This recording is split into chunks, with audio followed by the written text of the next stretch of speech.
Oh. Good. Okay, go ahead.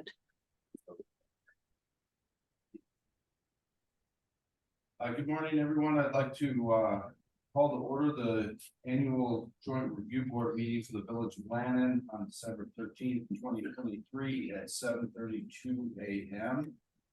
Welcome, everyone. Item 2 on the agenda, appointments as needed. We have our public member, Mike Janis, is here. Chairperson. In the past, I've done that. If folks want to do that, or someone wants to make a motion to that effect, I would entertain that. I'll make a motion that Patrick Gates be the chairman. I would second that motion. I have a motion and a second to appoint myself as chairperson. Any discussion? All in favor? Aye. Aye. Any opposed? Motion carries.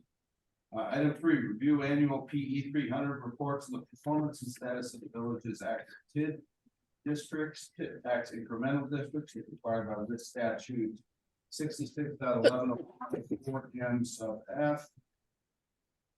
Bill? Yep, I'll take it. Thank you, Patrick. Approximately dollars. Good to be with you this morning. I'll walk through the product or the two different reports and trying to give an update as to where we are involved. As you know, these are large districts with a lot happening, and we're trying to make sure that as we go through this, the other tax bodies are well aware of what's happening and keep you abreast of the different developments and status. So both districts were created back July 19th, 2018, and then we did go through an amendment in August of 22 for both districts. So you'll hear the same in each case. I'm speculating that we will not be able to do boundary amendments in the future because we're going to be over what's called the 12% threshold, meaning we have more than 12% of the total value of the community within the boundaries of the district.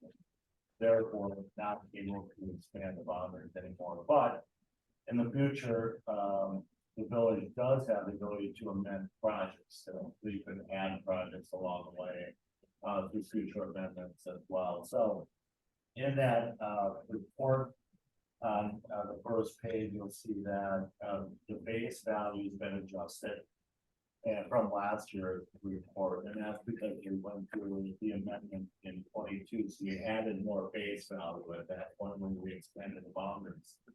So the base value was 10.6 million. So again, and I think you're all aware of this, the taxes collected on that 10.6 million get distributed to all the taxing bodies as part of the base value. The incremental value is 84 million, almost 85 million, and that's really driven by really Rock Point apartments and by the third condominiums. Those two projects, so the 84 and 85 million, and we fully expect that that is going to continue to grow over the next couple of years as development continues. The year-end fund balance is a bit of a guesstimate on my part. It came from your audit, the 22 audit, but it's also a bit of a snapshot in time. And so we, there are expenditures going out the door throughout the process. And I think this year, 23 audit will get a better feel for really where the fund balance is. We've been borrowing money's been going out the door. There's a little bit of revenue coming in, a lot more coming in soon. So it'll even itself out. So while it says a negative fund balance of 1.2 million, the village really hasn't drawn 1.2 million to pay for that. It's really coming out of bond proceeds and such. So at this point, we really aren't going to try to project a closure date just because there are projects to be undertaken future projects and, more development to happen. However, as of now, we're a little bit ahead of schedule as far as what we're projecting. So additional project costs are expected in the future, and I'm sure next year when we come back, we'll be talking about some of those projects. Again, Overstone and Rock Point are the primary developments. However, when we did do the amendment, we did pick up other areas that have the potential for development, but I don't think there's anything pressing at this point in either of those areas.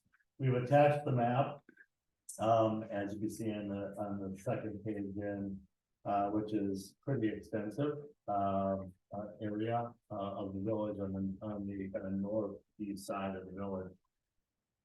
Page 3 really breaks out how we got to at this point, roughly $4 million, 85 million of value. The vast majority being in the Hamilton School District, and a little bit in the Menominee Falls School District as well. But the majority obviously is happening at this point in the Hamilton School District.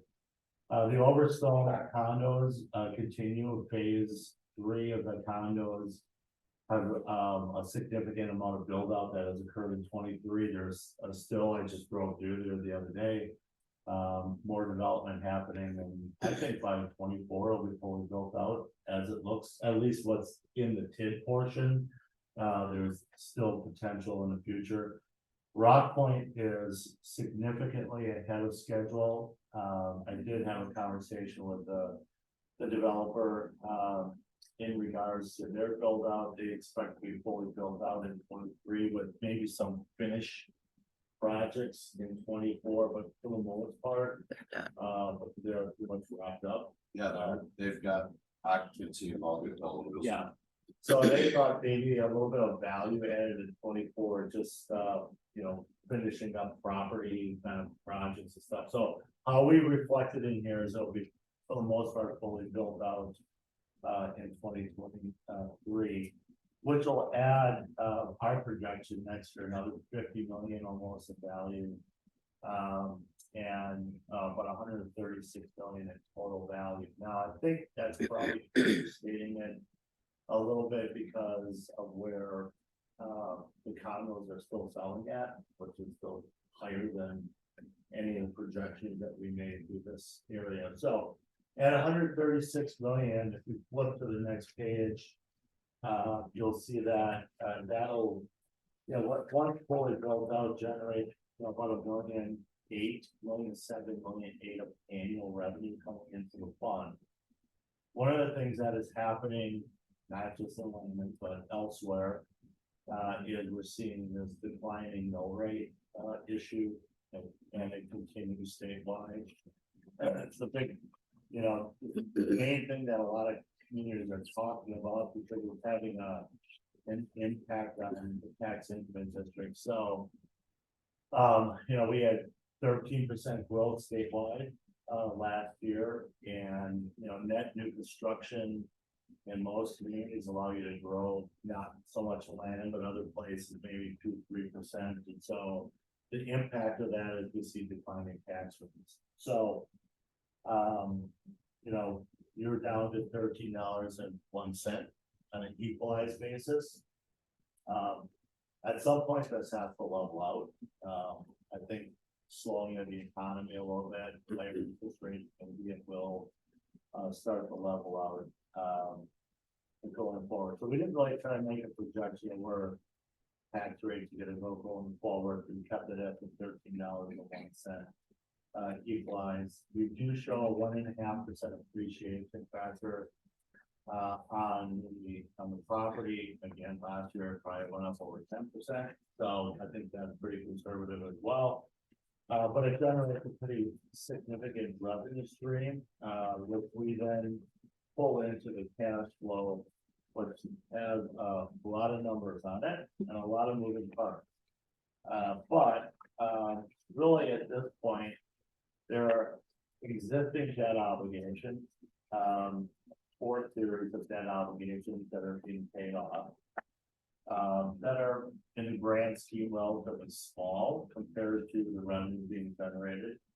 And then there are these incentives that are being paid.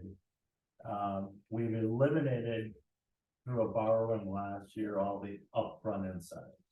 So we have enough money to pay upfront incentives to Rock Point. Berg's already been paid. And so what's left now are the MRO payments, so the annual payments that get paid back to them over time. And those calculations are challenging when you have this level of development. So I've been working through the Sewall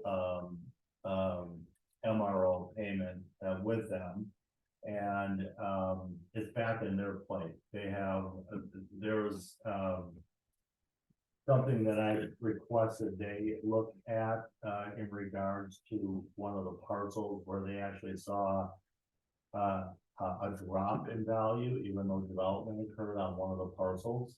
So they're doing some search. I don't know if Brenda, if they've reached out to you or not, but I have not. it's back in their plate. So they're leaving me alone at the moment until they figure it out. But there'll be an incentive payment due to them, PayGo soon, due probably early in 24 once we resolve that. And Berg has a payment due as well that I've worked through with Marv, and we'll have a discussion about that once he and I have a chance to get together to talk through it. But they're relatively small. At the end of the day, if you look at the right-hand side of this page, you'll see that annually and cumulatively we show that this, given what's there now, this district will generate substantial funds that can be used for other projects. And we have other projects identified in the project plans. So it'll be a matter of now kind of picking off, you know, what comes next as far as projects here in the village, but upwards of 600,000 of annual cash flow available, and then that increasing once those incentives are paid off. So a pretty good amount of money that would be available for other projects as well. So there's a little bit of work to be done yet with Rock Point and Wolverstone, just to make sure we get their MRO payments figured out.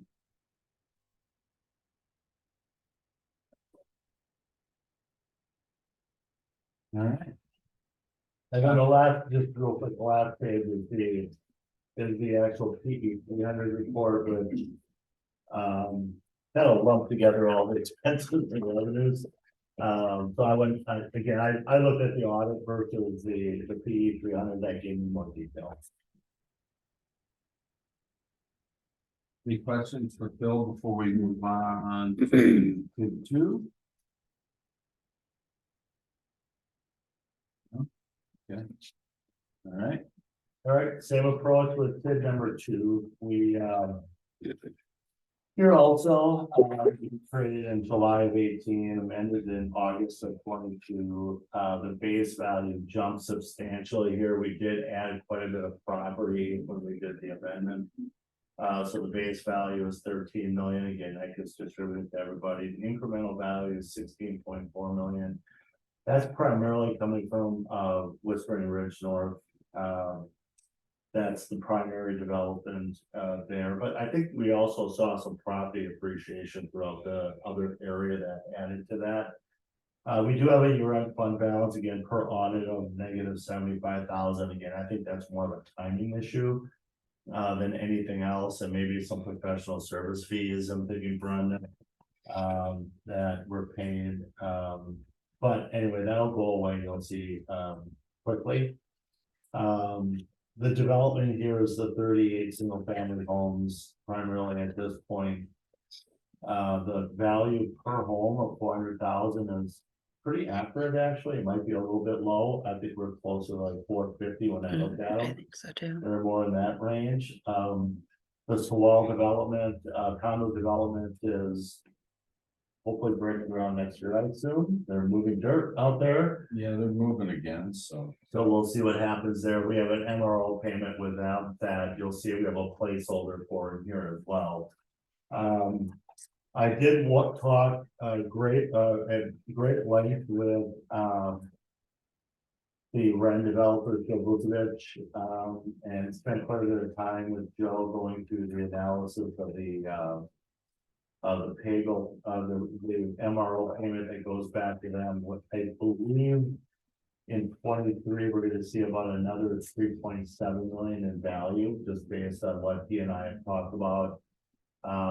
They expect to be really fully built out, except for maybe one lot, he thinks next year, or this year, with maybe one next year, well, maybe. A couple of partials in there, but a little bit unknown. So they're moving away, we look at the tax bill, there's a lot built out there. I was surprised how much it moves. And then we have a placeholder on page number 4 for Stonewood Trail as well. That's the condo development, and we'll see how that progresses. From a cash flow perspective, here, Brenda, the amount that is due on page number 6 to rent is $79,504. So I think I paid the we made 52 or there was a whatever. payment made. I went through the calculation. Okay, So there'll be an additional amount owed to them, but. Again, very healthy when you look at this district without Stonewood. This district could close out as early as 2030. I mean, so it's doing well. And again, all the value is not attributed to rent. We are seeing value elsewhere. So that's why you see that even though we're paying out a significant portion to them, you'll see that there's still a residual of $60,000-$70,000 every year coming to the fund balance of the TID. Because that's growth that's happening elsewhere in that district. So that calculation I'm very comfortable with. I've gone through it with Joe, he's comfortable with it.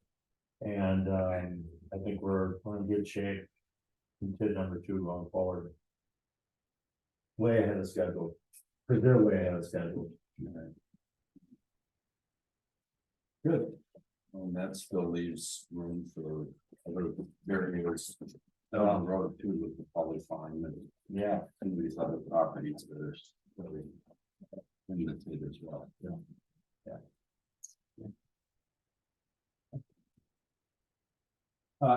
Any questions or comments for Phil on bid 2 or even bid 1? I don't have any questions. Well, you did a great job then, Phil. Yes. Yeah, Okay, well then I guess we can move on to item number 4, which is to approve a resolution acknowledging filing of annual reports in compliance with the annual meeting requirements. Entertain a motion.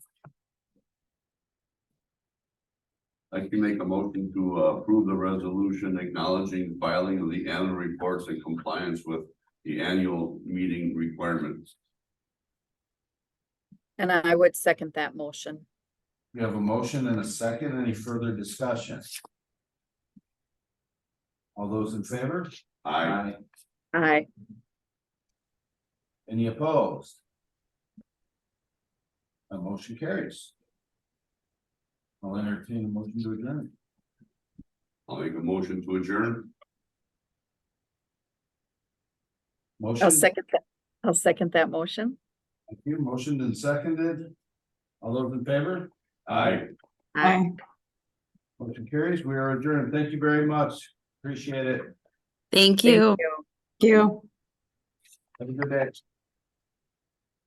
So Brenda, the one thing I did